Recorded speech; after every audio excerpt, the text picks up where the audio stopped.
గర్భసంచి లోపల ఏమేం ప్రాబ్లమ్స్ ఉంటే న్యాచురల్ ప్రెగ్నెన్సీ రావడానికి కానీ, అదే ఐవీఎఫ్ ప్రెగ్నెన్సీ రావడానికి కానీ ప్రాబ్లమ్స్ అనేవి వస్తాయన్నమాట.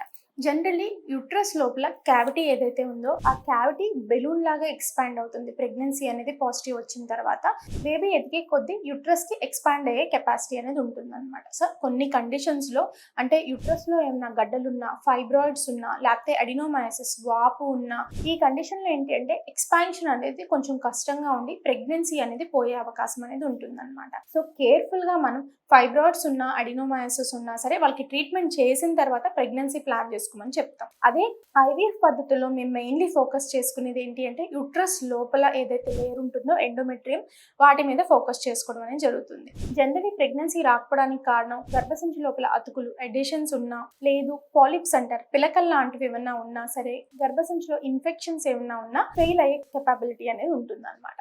పాలిప్స్ అంటే ఏంటి మేడం అంటే గర్భసంచిలో ఏదైతే ఎండోమెట్రియం ఉంటుందో అది కొంతమందికి ఓవర్ గ్రోత్ అవుతూ ఉంటుంది. అంటే మనకి పింపుల్స్ కొంతమందికి ఎలాగైతే వస్తాయో గర్భసంచి లోపల పాలిప్స్ అనేవి వాళ్ళ యొక్క ఈస్ట్రోజన్ బాడీలో ప్రభావం మూలంగా ఓవర్ గ్రోత్ అవుతూ ఉంటుంది. కొంతమంది పేషెంట్స్ కి ఎండోమెట్రియల్ పాలిప్స్ అనేవి తీసేసిన రికరెన్స్ అనేది ఉంటుంది. అంటే మళ్ళీ వచ్చే అవకాశం అనేది ఉంటుంది అనమాట. సో ఈ పాలిప్స్ అనేవి కానీ, ఎడిషన్స్ కానీ, ఇన్ఫెక్షన్స్ కానీ వీటిని ట్రీట్ చేసిన తర్వాత మాత్రమే ట్రీట్మెంట్కి ప్రొసీడ్ చేయడం అనేది జరుగుతుంది. Thank you, viewers.